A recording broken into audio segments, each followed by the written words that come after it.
Hello everyone, welcome to Punjab success mantra. आज हम one concept a day series में topic cover करेंगे which is known as watershed development. अभी हमने टॉपिक क्यों पिक किया है? क्योंकि आपके पीसीएस मेंस 2013 में क्वेश्चन फ्रेम हुआ था ऑन दी वाटरशेड डेवलपमेंट। वहां से स्टार्ट करेंगे, उसके बाद हम देखेंगे what do you mean by watershed, watershed development क्या है, उसकी एडवांटेजेस डिसएडवांटेजेस क्या है, और गवर्नमेंट ने कुछ इनिशिएटिव्स दिए हैं इसको कंजर्व करने के लिए। Let's start the topic. देखिए, सबसे पहले आप देख लीजिए, ये पीसीएस मेंस 2013 का क्वेश्चन था, डायरेक्ट क्वेश्चन पूछा गया था। वो डायरेक्ट क्वेश्चन क्या था? You have to explain the following term. 100 mark का क्वेश्चन था and what do you mean by watershed management. ठीक है जी। सो सबसे पहले हम डिफाइन करना स्टार्ट करते हैं, what do you mean by watershed. So watershed क्या है? It is an area of land that drains or sheds water into a specific water body। देखिए, जो watershed है इसका मतलब क्या है? जहां पर भी वाटर कैप्चर हो रहा है या फिर जिसको आप कैचमेंट एरिया बोलते हैं, that is known as a watershed. अब नेक्स्ट क्वेश्चन अराइज होता है कि वाटरशेड डेवलपमेंट क्या है। सो अगर हम वाटरशेड मैनेजमेंट या फिर वाटरशेड डेवलपमेंट की बात करते हैं, so it is a process of implementing land use practices and water management practices। अब यहाँ पर दो कीवर्ड्स हैं, एक है land use practices और एक है वाटर मैनेजमेंट प्रैक्टिसेस। अब जो भी हमारा कैचमेंट एरिया है वहां पर हमने वाटर को कंजर्व करने की कोशिश करनी है, मैनेज करने की कोशिश करनी है, जिसकी वजह से वहां का जो इकोसिस्टम है वो एक हैबिटेबल जोन और एक सस्टेनेबल डेवलपमेंट का क्राइटेरिया बन जाए। सो यहां पर हम लैंड यूज प्रैक्टिस की भी बात कर रहे हैं, राइट। सो यहां पर land use practices as well as water management practice की बात करी जा रही है। क्या करना क्या चाहते हैं? We need to protect and improve the quality of water. अब पानी एक ऐसी चीज है जिसकी वजह से हर चीज इंटरकनेक्टेड है। सो अगर हम क्वालिटी ऑफ वाटर को एनहांस करेंगे, सो ऑब्वियस सी बात है वहां की जो लैंड यूज प्रैक्टिसेस हैं उसमें भी आपको एफिशिएंसी देखने को मिलेगी। ठीक है। सो इसीलिए भी ये इंपॉर्टेंट हो जाता है, ये एक होलिस्टिक, एक वाइडर व्यू है। ठीक है, क्योंकि हम पूरे लैंड की बात कर रहे हैं, सिर्फ वाटर कंजर्वेशन की नहीं बात कर रहे। वाटर तो कंजर्व करना ही चाहते हैं, वाटर की क्वालिटी भी इंप्रूव करना चाहते हैं, जिसकी वजह से वो जो पूरा लैंड है वो ही एक सस्टेनेबल डेवलपमेंट का क्राइटेरिया बन जाए। ठीक है जी।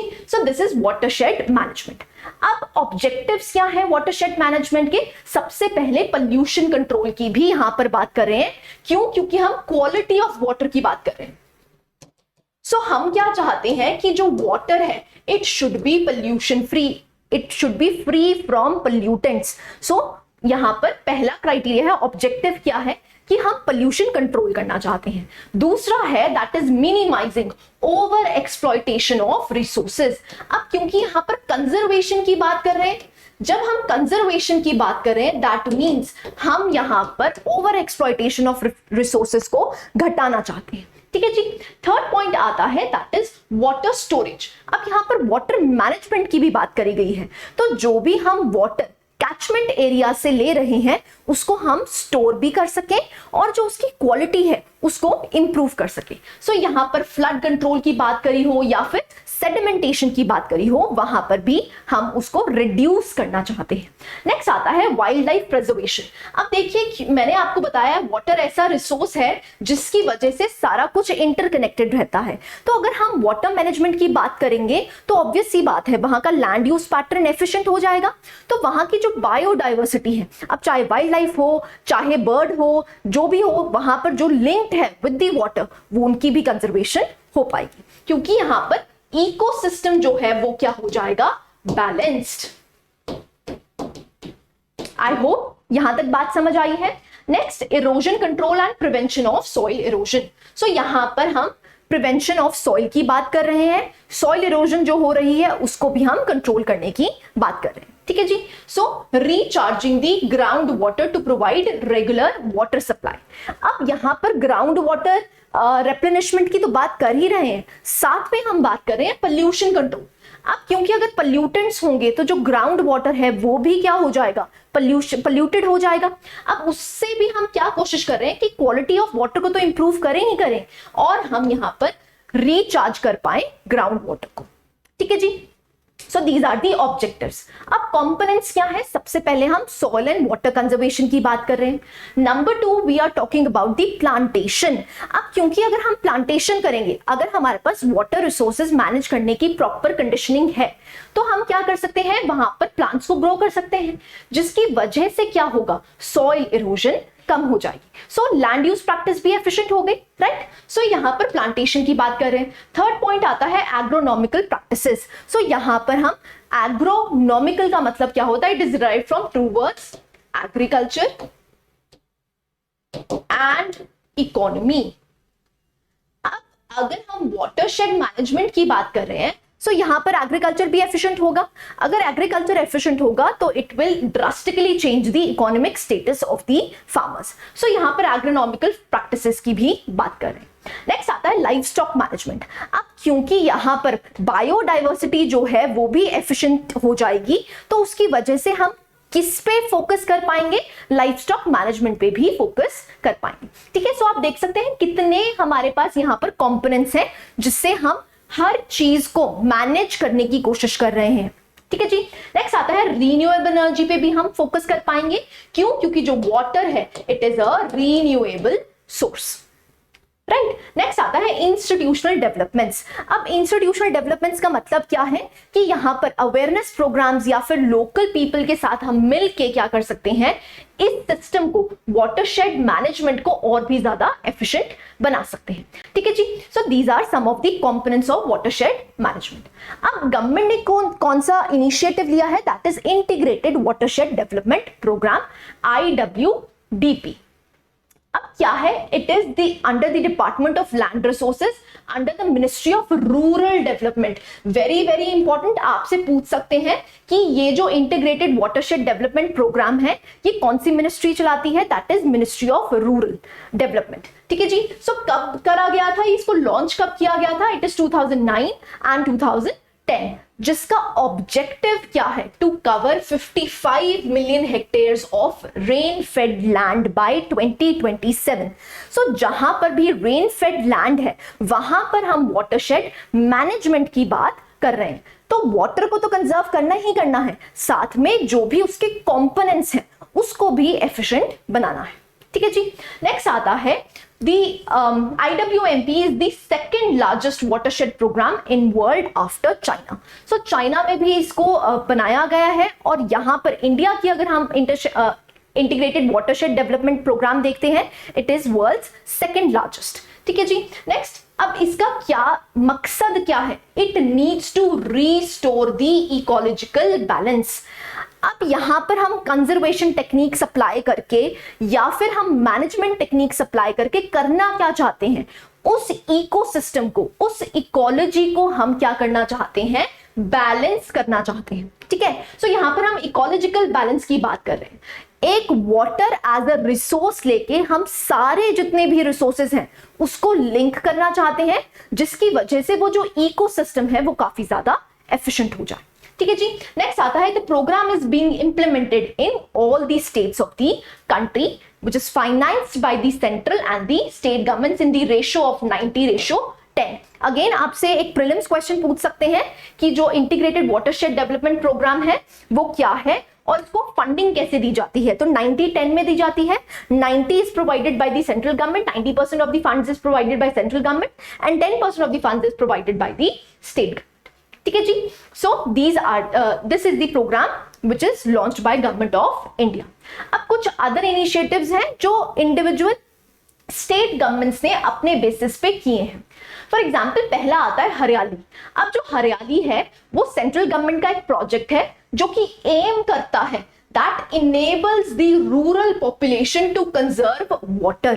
अब यहां पर हम कंजर्वेशन ऑफ वाटर की बात कर रहे हैं, जहां पर हम रूरल पार्टिसिपेशन, लोकल पार्टिसिपेशन की बात कर रहे हैं, जिससे हम वाटर को मैनेज कर पाए। ठीक है जी, सो फर्स्ट वन इज हरियाली। नेक्स्ट आता है नीरू मीरू। अब देखिए नीरू मीरू का मतलब होता है वाटर एंड यू। ये एक प्रोग्राम है जो आंध्र प्रदेश की गवर्नमेंट ने चलाया है और दूसरा है अलवर में, राजस्थान में बनाया गया है, दैट इज अरवरी पानी संसद। सो यहां पर पानी संसद की बात हो रही है, मतलब वाटर पंचायत की बात हो रही है। दैट मींस यहां पर हम रूरल पार्टिसिपेशन, लोकल पार्टिसिपेशन की बात कर रहे हैं, क्योंकि जब तक लोकल कम्युनिटी इसमें इन्वॉल्व नहीं होगी तब तक हम वाटरशेड डेवलपमेंट की बात जो कर रहे हैं वो एक दूर का एजेंडा बना रह जाएगा, क्योंकि जब तक लोकल पीपल इसमें इन्वॉल्व नहीं है तब तक ये जो प्रोजेक्ट है वो सक्सेसफुल नहीं हो सकता। ठीक है जी। सो नीरू मीरू याद रख सकते हैं, अरवरी पानी संसद याद कर सकते हैं। नेक्स्ट आता है Tamil Nadu has made water harvesting structures in houses compulsory. So यहां पर आपको वाटर हार्वेस्टिंग टेक्निक्स जो हैं वो क्या है, तमिलनाडु ने कंपल्सरी कर दी हैं। So that means they are laying emphasis on water conservation. ठीक है जी। So you can give the examples. Next आता है the significance of watershed management. अब सिग्निफिकेंस क्या है, ऑब्वियसली बात है, ये पोल्यूशन को कंट्रोल करेगा, क्वालिटी ऑफ वाटर को इंप्रूव करेगा, रेगुलेट करेगा, जो भी हमारे इकोलॉजिकली सेंसिटिव जोन्स हैं उनको रेगुलेशन में हेल्प करेगा, क्योंकि इकोलॉजिकल बैलेंस मेंटेन करेगा।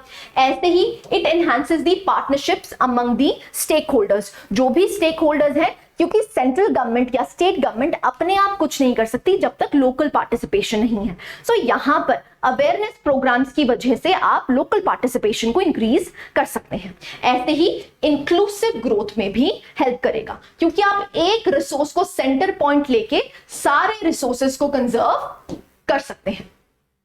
ठीक है जी। नेक्स्ट आता है व्हाट आर द इश्यूज। अब इश्यूज भी पूछ सकते हैं आपसे।